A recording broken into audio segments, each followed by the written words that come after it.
बच्चों, आप सभी का बहुत स्वागत है केमिस्ट्री क्लास में। मैं हूं आपका केमिस्ट्री टीचर सुनील यादव।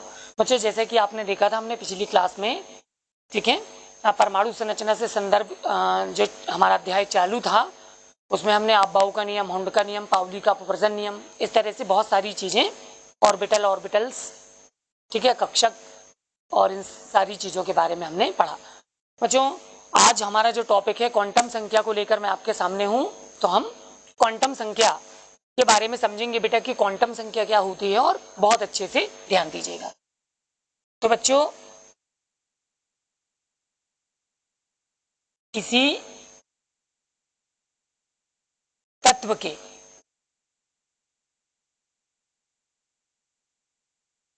परमाणु में, किसी तत्व के परमाणु में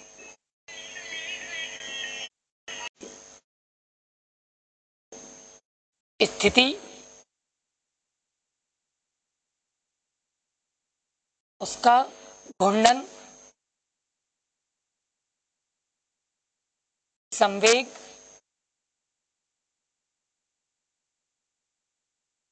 द्रव्यमान, चक्रण की दिशा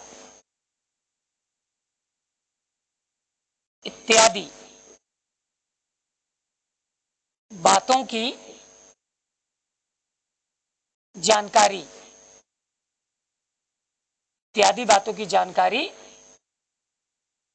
हमें जिस संख्या से प्राप्त होती है बच्चों,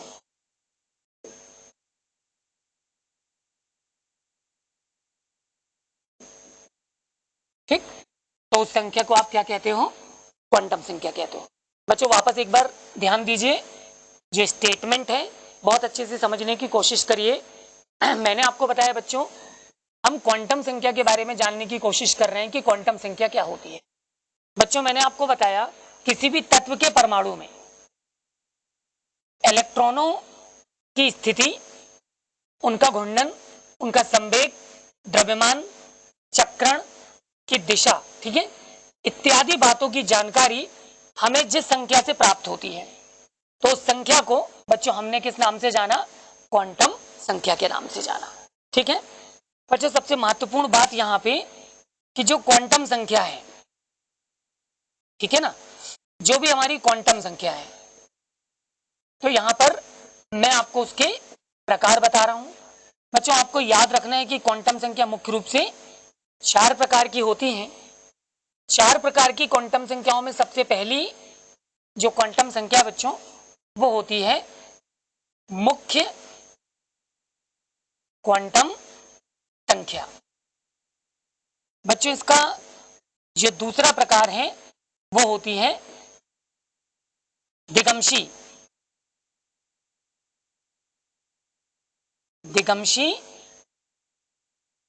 क्वांटम संख्या। बच्चों, जो तीसरा महत्वपूर्ण प्रकार है क्वांटम संख्या का, वो है चुंबकी क्वांटम संख्या। बच्चों, इसका अंतिम और जो चौथा प्रकार है वो है चक्रण क्वांटम संख्या। तो बच्चों, आप लोग बहुत अच्छे से याद रखिएगा और समझिएगा कि हमारे पास ये मुख्य रूप से 4 प्रकार की क्वांटम संख्याएं होती है ना बच्चों। इस टॉपिक को विस्तारित करके आगे लेकर चलना है और समझना है इन क्वांटम संख्याओं को। संक्षिप्त में हम छोटी छोटी डेफिनेशन है बहुत, लेकिन बहुत ही काम की है। ठीक, बहुत सारे जो आपके न्यूमेरिकल अंकित जो प्रश्न हैं वो इन क्वांटम संख्याओं पर निर्भर होते हैं बच्चों। तो समझने का प्रयास करेंगे हम अपने अगले टॉपिक को देखते हुए। तो बच्चों, ध्यान दीजिएगा, जैसे कि हमने क्वांटम संख्या टॉपिक लिया है, तो क्वांटम संख्या में सबसे पहली क्वांटम संख्या बच्चों मुख्य क्वांटम संख्या। ठीक है,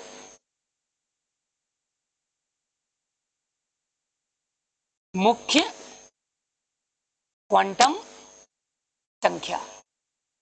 तो बच्चों मुख्य क्वांटम संख्या के बारे में जानिए। ये प्रथम प्रकार की क्वांटम संख्या मानी जाती है। ठीक, ये प्रथम प्रकार की क्वांटम संख्या मानी जाती है।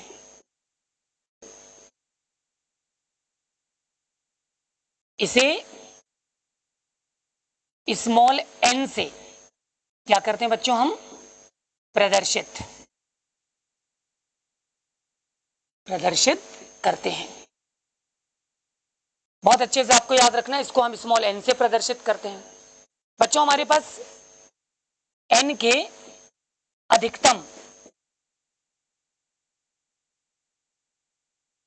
7 मान ज्ञात हैं। हमारे पास बच्चों एन के अधिकतम कितने मान ज्ञात हैं? 7 मान हैं। ये हमें मुख्य रूप से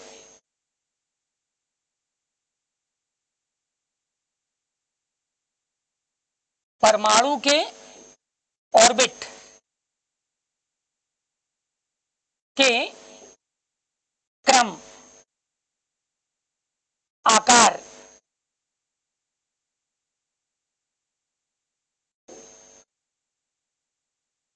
नाभिक से औसत दूरी,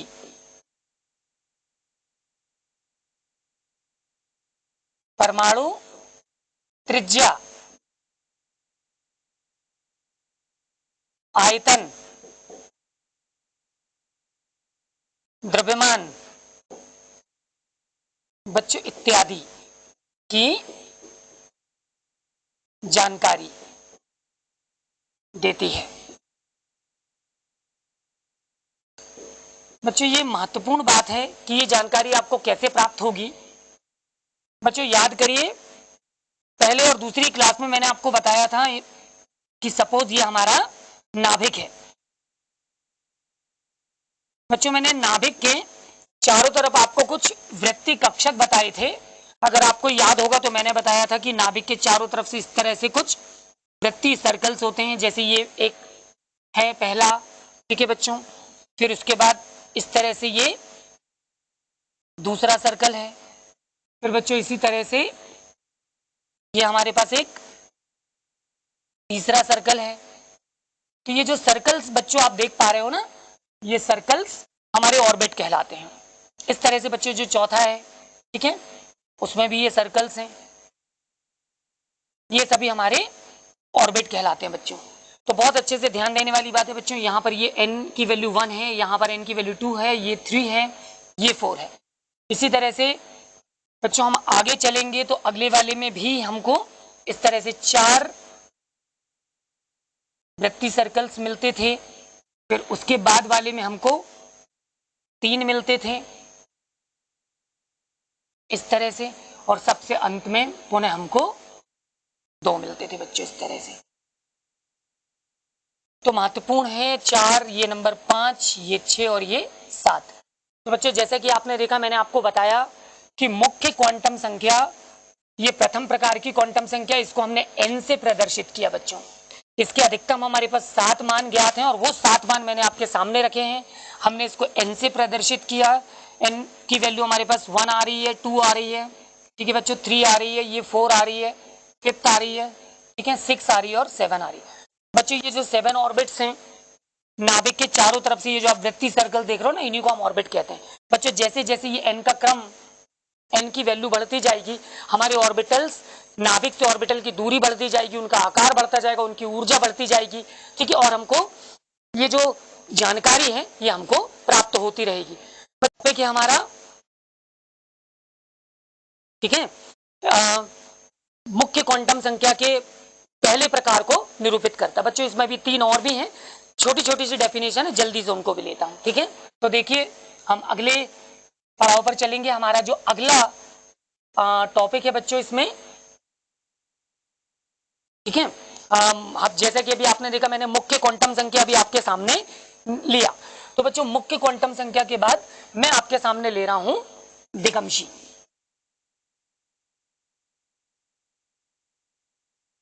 दिगंशी क्वांटम संख्या।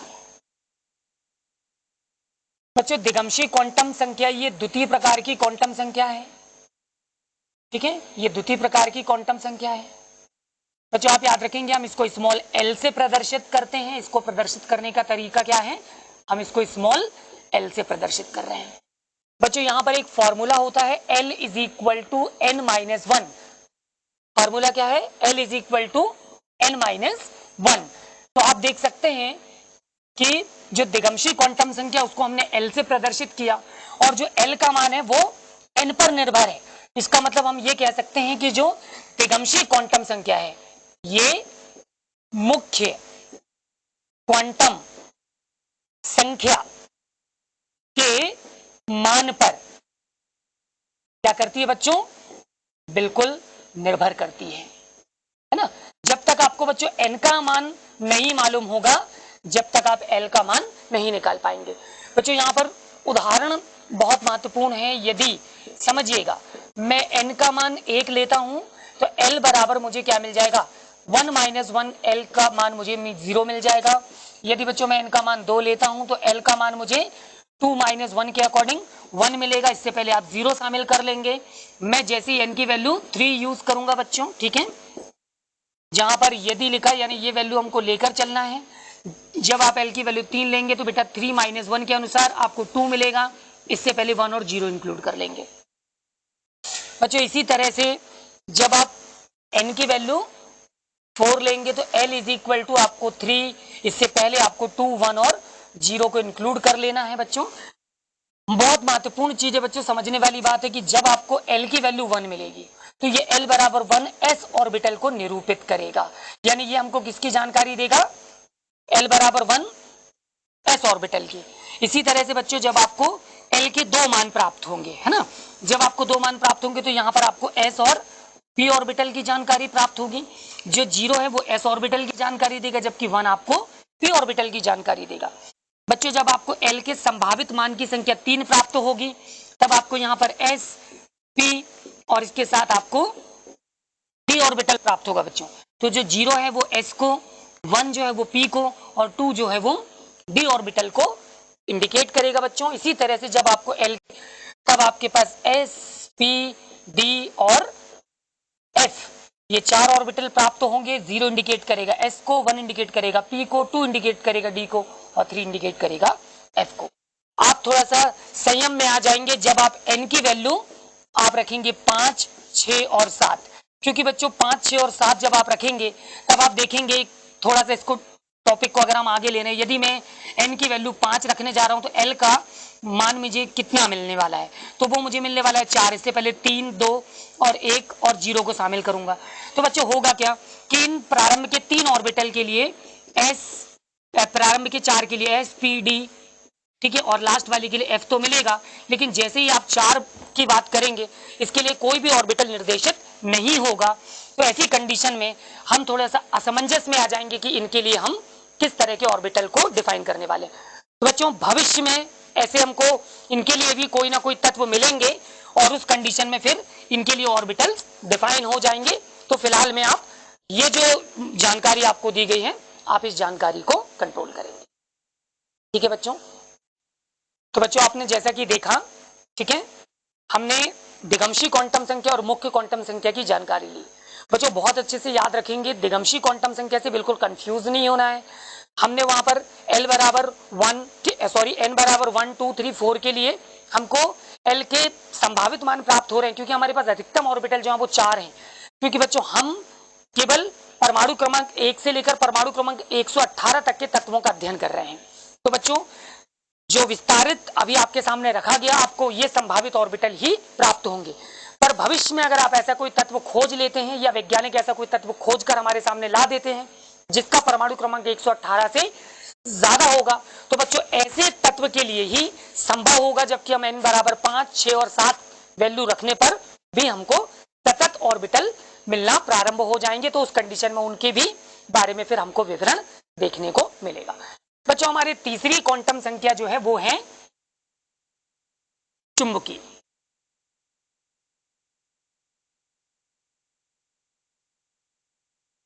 चुंबकीय क्वांटम संख्या। बच्चों याद रखिए ये तृतीय प्रकार की क्वांटम संख्या है, ठीक है। इसको हम स्मॉल m से प्रदर्शित करते हैं बच्चों। थोड़ा सा मैं डिटेल नहीं मेंशन कर रहा हूं, लेकिन मैं बोल पूरा रहा हूं, आप लोग इस चीज को ध्यान में रखिएगा। तो मैंने कहा बच्चों चुंबकीय क्वांटम संख्या ये तृतीय प्रकार की क्वांटम संख्या है सभी क्वांटम संख्याओं में। इसको हमने स्मॉल m से प्रदर्शित किया बच्चों। इसके लिए एक फॉर्मूला है बच्चों, m is equal to 2l+1, ठीक है। जैसा कि आप फार्मूले में देख रहे हो ना, इसके हमने चुंबकीय क्वांटम संख्या को m से निरूपित किया, लेकिन ये m किस पर निर्भर हो गया, l पर। इसका मतलब ये है l क्या था, l था बच्चों दिगंशीय क्वांटम संख्या, है ना। यहाँ पे l क्या था, दिगंशीय क्वांटम संख्या। तो आपको याद रखना बच्चों कि हमारी जो चुंबकीय क्वांटम संख्या है ये दिगंशीय क्वांटम संख्या पर क्या करती है, निर्भर करती है। बिल्कुल ठीक, ठीक है, की निर्भरता होती है। यानी जब तक आपको दिगंशीय क्वांटम संख्या का ज्ञान नहीं होगा आप चुंबकीय क्वांटम संख्या की कल्पना नहीं कर सकते। चलिए इसके लिए भी कुछ हम उदाहरण देख लेते हैं बच्चों। मुख्य रूप से उदाहरण से पहले आपको बता दूं कि जो दिगंशीय क्वांटम संख्या है बच्चों ये हमको ऑर्बिटल की जानकारी दे रही थी, ठीक है ना। यानी इसके द्वारा हमको ऑर्बिटल की जानकारी प्राप्त हो रही थी। जैसे कि आपने देखा कि जब हमको L का मान 1 मिला तो हमने बोला ये s ऑर्बिटल की जानकारी दे रही है। L का मान आपको 0 मिला तो आपको s ऑर्बिटल की जानकारी प्राप्त हुई। जब 1 मिला तो आपको p ऑर्बिटल की जानकारी प्राप्त हुई। L बराबर 2 पर आपको d ऑर्बिटल की जानकारी प्राप्त हुई। इसी तरह से बच्चों L बराबर जब आपको 3 मिला तो आपको f ऑर्बिटल की जानकारी मिली। महत्वपूर्ण चीज यह बेटा, इन ऑर्बिटल के जो कक्षक होंगे ना, याद है आपको खंड, तो ऑर्बिटल के जो कक्षक हैं, जो खंड हैं, वो कितने होंगे, उनकी संख्या कितनी होगी, इनकी जानकारी हमको चुंबकीय क्वांटम संख्या से प्राप्त होगी। तो बच्चों इसी को संदर्भित करते हुए मैं पहला एग्जांपल आपके सामने रख रहा हूं उदाहरण के तौर पर। m is equal to 2l+1। बच्चों अगर मैं यहां पर l का मान 0 ले लेता हूं, यदि मैं l बराबर क्या ले लूं 0, तो देखिए आपको क्या मिल जाएगा। तो m is equal to 2 into 0+1। तो बच्चों मुझे मिल जाएगा 0+1, इसका मतलब मुझे कितना मिला, m मिला। तो m की वैल्यू 1 आ गई। तो बच्चों ध्यान देने वाली बात है, यहां पर l बराबर 0 s ऑर्बिटल को निरूपित कर रहा था। इसका मतलब s ऑर्बिटल, तो s ऑर्बिटल के लिए कितने अधिकतम खंड बनेंगे, केवल एक खंड बनेंगे। इसीलिए आपको याद होगा s ऑर्बिटल में मैंने 2 इलेक्ट्रॉन रखे थे और उसके लिए केवल एक कक्षक बनाया था और मैंने उसमें 2 इलेक्ट्रॉन रख दिए थे बच्चों इस तरह से, एक क्लॉकवाइज और दूसरा एंटी क्लॉकवाइज। ठीक, एक एग्जाम्पल और लेंगे तो आप समझ जाएंगे इसको। एग्जाम्पल नंबर 2 बच्चों, यदि मैं l का मान 1 ले लूं तो मुझे m is equal to 2 into 1+1 के अकॉर्डिंग ये वैल्यू मिल जाएगी 2+1, यानी ये वैल्यू हो जाएगी बेटा कितनी, 3। तो जैसे ही आपको m का मान संभावित मान 3 मिलेगा, आपको पता है कि l ऑर्बिटल, l की वैल्यू 1 जो है वो p ऑर्बिटल को निरूपित करती है, ठीक है ना। इसका मतलब ये है कि p के अधिकतम खंडों की संख्या कितनी होगी, 3, यानी p के पास 3 कक्षक होंगे। तो p के जो 3 कक्षक हैं बच्चों, मैंने आपको बताया था p में अधिकतम इलेक्ट्रॉन 6 होते हैं, इनके लिए 3 खंड हम बना लेंगे, 3 कक्षक बना लेंगे और प्रत्येक कक्षक में कुंड के नियम का पालन करके हम पहले एक एक इलेक्ट्रॉन भरेंगे, बाद में उनको युग्मित कर देंगे। इसी तरह से आप d और f के लिए भी निकाल लोगे। बच्चों हमारे पास अंतिम क्वांटम संख्या जो है वो है चक्रण, ठीक है। चौथी क्वांटम संख्या है, ध्यान दीजिएगा, और वो है चक्रण क्वांटम संख्या। तो हम चक्रण क्वांटम संख्या पर भी जल्दी से बात कर लेते हैं।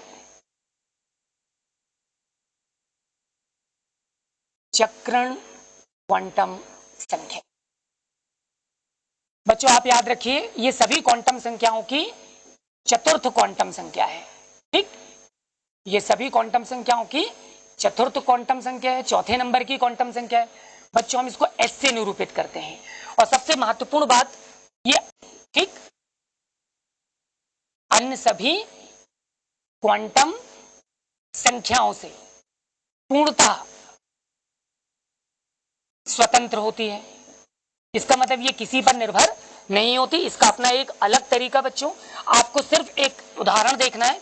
अगर मैं आपसे बोलूं s ऑर्बिटल है, s में अधिकतम 2 इलेक्ट्रॉन है, तो आपको मैंने बताया s ऑर्बिटल के लिए केवल एक कक्षक होता है, एक कक्षक में अधिकतम 2 इलेक्ट्रॉन होते हैं, एक क्लॉकवाइज और दूसरा एंटी क्लॉकवाइज। तो बच्चों आपको समझना है कि जो चक्रण क्वांटम संख्या है ये हमको केवल ऑर्बिटल में इलेक्ट्रॉन के चक्रण की जानकारी देती है, उसके घूर्णन की जानकारी देती है। बच्चों आपको याद रखना है कि जब आपका इलेक्ट्रॉन की मुंडी ऊपर की दिशा में होती है तो हम कहते हैं कि उसका घूर्णन कैसा होता है, उसका घूर्णन होता है दक्षिणावर्त। और बच्चों जब वो दक्षिणावर्त घूर्णन में होता है तो एस की वैल्यू आप कितनी रिटर्न करते हैं, आप रिटर्न करते हैं +12। उसी इलेक्ट्रॉन उसी कक्ष में आप देख रहे हैं जो अगला इलेक्ट्रॉन है उसकी मुंडी नीचे की तरफ है, इसका मतलब उसका घूर्णन कैसा है, उसका घूर्णन वामावर्त है, मतलब एंटी क्लॉकवाइज है। इस कंडीशन में इसका जो मान होता है वो -12 होता है। तो बच्चों इस तरह से हमने क्या किया, चारों क्वांटम संख्याओं का एक संक्षिप्त विवरण देखा। बहुत जल्दी बेटा हम क्या करेंगे, इन क्वांटम संख्याओं के कुछ एग्जाम्पल्स देखेंगे और वो हम अगली क्लास में आपके साथ देखेंगे, ठीक है। जब तक आप इतना रीड करें।